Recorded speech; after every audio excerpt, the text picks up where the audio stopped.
Good morning student, मैं हूं Nilesh Kumar Soni. Gautam academy में आपका स्वागत करता है। और आज हमारा प्रीवियस क्लास में जो हमने डिस्क्रिप्टर पढ़ा था उसी के एमसीक्यूज पर हम चर्चा करेंगे। क्लियर है? देखिए, वेदों की संख्या कितनी है? देखने में बहुत आसान क्वेश्चन, आंसर भी इसका बिल्कुल आसान है, 4। लेकिन ये क्वेश्चन को मॉडिफाई करके कैसे पूछा जाता है इसके बारे में चर्चा करते हैं। आपसे पूछा जाता है कि वेद प्रारंभ में कितने लिखे गए, तो वेद प्रारंभ में लिखे गए केवल 3, इसलिए उनको क्या बोला जाता है? वेद त्रयी। और चौथा वेद कौन सा बाद में लिखा गया? अथर्ववेद। तो अगर नॉर्मल क्वेश्चन आए तो वेदों की संख्या कितनी है? 4। लेकिन अगर इसी क्वेश्चन को थोड़ा मॉडिफाई करके पूछा जाए कि प्रारंभ में वेद कितने लिखे गए, तो कितने लिखे गए? 3। नेक्स्ट क्वेश्चन देखते हैं। वेदों में सबसे पुराना वेद कौन सा है? तो वेद हमने देखे थे, ऋग्वेद देखा, सामवेद देखा, यजुर्वेद देखा, अथर्ववेद देखा, फिर इनके उपवेद देखे। और अगर हमसे पूछा जाए सबसे पुराना वेद कौन सा है, तो इनमें सबसे पुराना वेद कौन सा हो जाएगा? ऋग्वेद।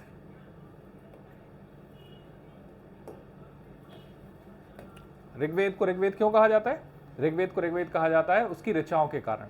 ऋचाओं की संख्या ज्यादा होने के कारण हम इसको क्या बोलते हैं? ऋग्वेद। वेदों का मुख्य विषय क्या है? अब वेद हमने चारों देखे, हर वेद में अलग अलग इंफॉर्मेशन हमको मिलती है। जैसे ऋग्वेद में हमने देखा प्राकृतिक देवताओं के बारे में, देवताओं के पूजन के बारे में, शूद्र शब्द के बारे में, गायत्री मंत्र के बारे में, सोम देवता के बारे में मिला। अथर्ववेद जब हम देखते हैं तो जादू टोना तंत्र मंत्र के बारे में, सामवेद में गायन के बारे में, यजुर्वेद में युद्ध और बलि के बारे में। लेकिन हमसे किसी विशेष वेद के बारे में यहाँ नहीं पूछा, हमसे पूछा है वेदों का मुख्य विषय क्या है। तो वेदों का मुख्य विषय है धर्म। क्या हो जाएगा सही आंसर? धर्म। वेद किस भाषा में लिखे गए? तो ऐसे क्वेश्चन को तो हम ऑप्शन देख के ही कर सकते हैं कि वेद में लिखा है संस्कृत, हिंदी, तमिल, तेलुगु। बताइए आप लोग कौन सी भाषा में लिखे गए? तो वेदों का जो मुख्य भाषा है वो है संस्कृत। नेक्स्ट क्वेश्चन देखते हैं। वेदों के रचयिता कौन है? ये क्वेश्चन भी मैंने आपको बताया था कि वेदों के रचयिता कौन है। और ये क्वेश्चन में हमने कुछ चर्चाएं भी की थी कि वेद का प्रारंभ में क्या नाम था। तो वेदों का प्रारंभ में नाम था श्रुति। और वेदों को अपरुषेय भी कहा गया। तो अपरुषेय का अर्थ होता है जिनको देवताओं के द्वारा लिखा गया, या दूसरे अर्थ में जिनको मनुष्यों के द्वारा नहीं लिखा गया, जिनमें किसी ने पुरुषार्थ नहीं किया, इसलिए हम उसको अपरुषेय कहते हैं। तो जब मनुष्यों ने नहीं किया तो किसने लिखा? देवताओं ने लिखा। लेकिन देवताओं ने उनको सुनाया, ऋषियों को सुनाया, इसलिए वेदों का अन्य नाम था श्रुति। और देवताओं ने जब सुनाया तो उस समय लिखने की कला उतनी अच्छी नहीं थी, और जब कला लिखने की आई तो लिखा है ऋषियों ने। तो इसका सही आंसर हो जाएगा ऋषि, सुनाया गया देवताओं के द्वारा।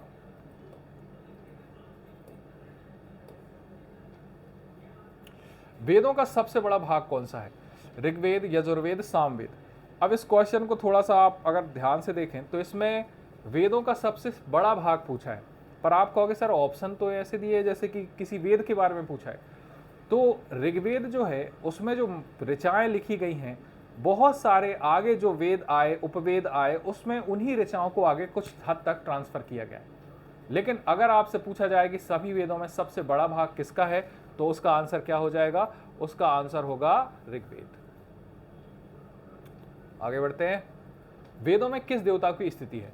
ब्रह्मा, विष्णु, शिव, इंद्र।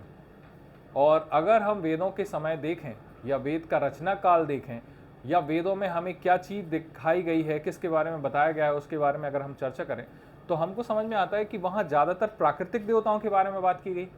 उसके अलावा हमारा सोम देवता के बारे में बात की गई है, इंद्र देवता के बारे में बात की गई। और अगर क्वेश्चन पूछा है स्तुति की, तो अगर स्तुति की बात आती है तो यहां स्तुति की गई है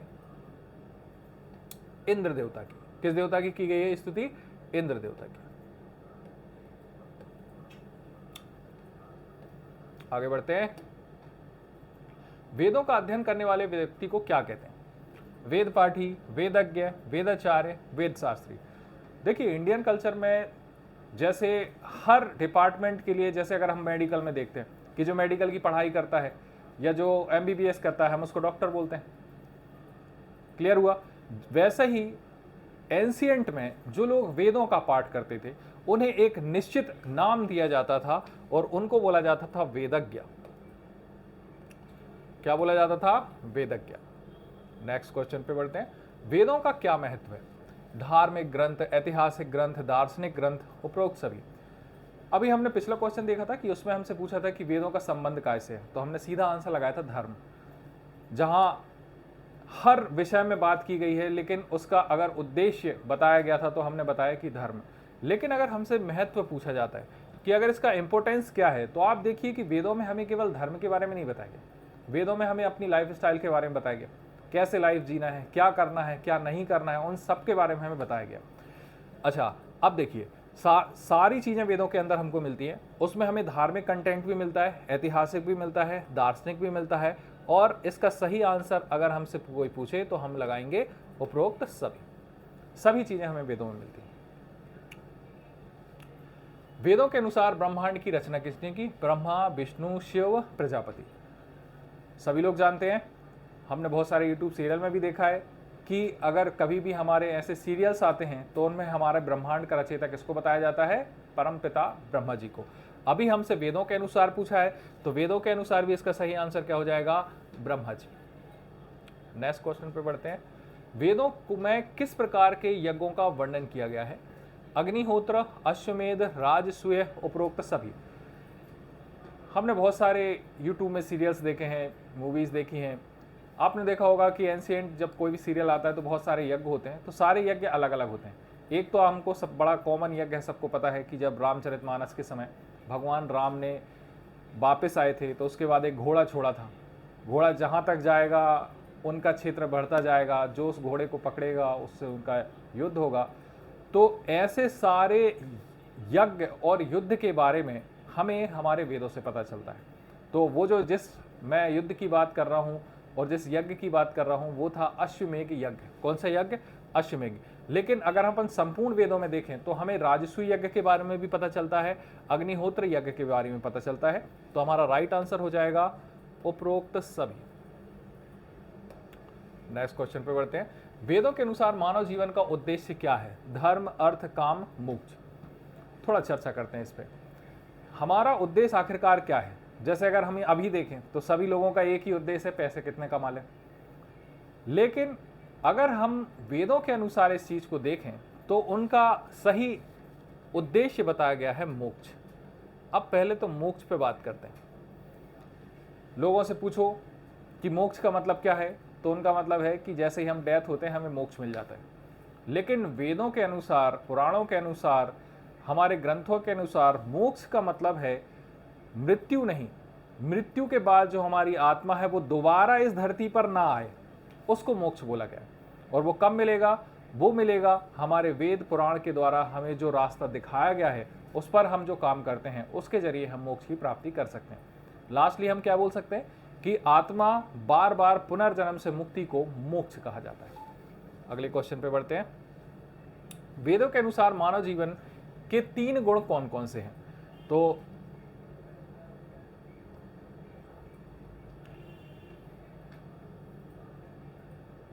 वेदों के अनुसार मानव जीवन के 3 गुण कौन कौन से हैं? सत्व, रज, तम। सत्व, रज, कर्म, रज, तम, कर्म, सत्व, तम, कर्म। तो इसका सही आंसर हो जाएगा सत्व, रज और तम। नेक्स्ट क्वेश्चन पे बढ़ते हैं। वेदों का पहली बार किस भाषा में अनुवाद किया गया? वेद लिखे गए संस्कृत में और धीरे धीरे धीरे धीरे करके उनके उपवेद लिखे गए। उपवेद के बाद फिर वेदांग लिखे गए, पुराण लिखे गए, उपनिषद लिखे गए, और धीरे धीरे करके हम जब एंशिएंट इंडिया से आगे बढ़ते हैं तो भारत में कई सारे लोगों ने आक्रमण किए। अब आक्रमण के साथ साथ कुछ लोग हमारे यहाँ बिजनेस करने भी आए थे। जैसे अगर अपन देखें, पुर्तगीज लोग आए, फिर उसके बाद यूरोप से लोग आए, उसके बाद फिर अफगान से आए, फिर उसके बाद कुछ युद्ध करने के लिए लोग आए, मुगल आए, खिलजी आए।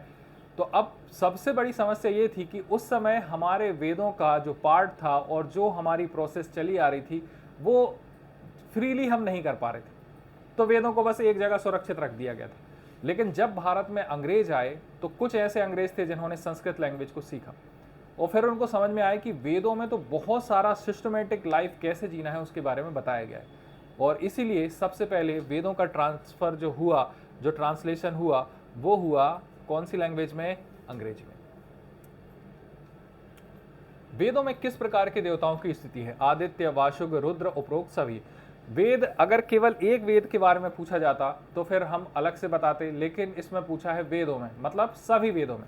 कौन कौन से? चारों वेदों में, मतलब ऋग्वेद, यजुर्वेद, सामवेद, अथर्ववेद, सभी में मिला के हमारे पास कौन कौन से देवताओं की स्थिति है। तो जितने देवता हमें दिए गए हैं इन सब की स्थिति हमको देखने को मिलती है। नेक्स्ट क्वेश्चन देखते हैं, वेदों में किस प्रकार के देवता? सारे, आदित्य, वाशुक, रुद्र, मतलब इसका आंसर क्या हो जाएगा? उपरोक्त सभी। वेदों के अनुसार जीवों की उत्पत्ति कैसे हुई? जल से, अग्नि से, वायु से, पृथ्वी से। देखिए, वेदों के अनुसार तो हमारी उत्पत्ति हुई है कैसे? जल से। लेकिन अगर हम साइंस के हिसाब से भी देखें तो हमारी उत्पत्ति कैसे हुई है? जल से। तो ऐसी बहुत सी बातें हैं जो वेद हमारे बताते हैं, वही हमारा साइंस बताता है। जैसे मैं जब ज्योग्राफी पढ़ाऊंगा तो आपको बताऊंगा कि मनुष्य का, जीव जंतुओं का उत्पत्ति का सबसे पहला सोर्स है जल। जल ही से फिर धीरे धीरे धीरे धीरे करके क्रियाएं बहुत सारी हुई और उसके बाद मनुष्य का जन्म हुआ। वैसे ही सीधा तौर पर हमें वेद बताता है कि मनुष्य की उत्पत्ति कैसे हुई? जल से। नेक्स्ट क्वेश्चन पर बढ़ते हैं, वेदों में किस प्रकार के जानवरों का उल्लेख है? गाय, बैल, भैंस, घोड़ा, हाथी, बंदर, शेर, बाघ, भालू, उपरोक्त सभी। अब ये क्वेश्चन उस हिसाब से बनाया गया, जैसे मैं जब इंडस वैली सिविलाइजेशन पढ़ा रहा था तो मैंने पूछा था हड़प्पा में कौन से जानवर मिले, उसके बाद हमने देखा मोहनजोदाड़ो में कौन से मिले, तो सब जगह अलग अलग मिले थे। लेकिन अगर वेदों की बात करें कि जब वेदों के रचना काल के समय हमें कौन कौन से जानवरों के बारे में बताया गया है, तो सभी जानवर के बारे में बताया गया है। इसका सही राइट आंसर हो जाएगा उपरोक्त सभी। वेदों के अनुसार मानव जीवन के 4 आश्रम कौन कौन से हैं?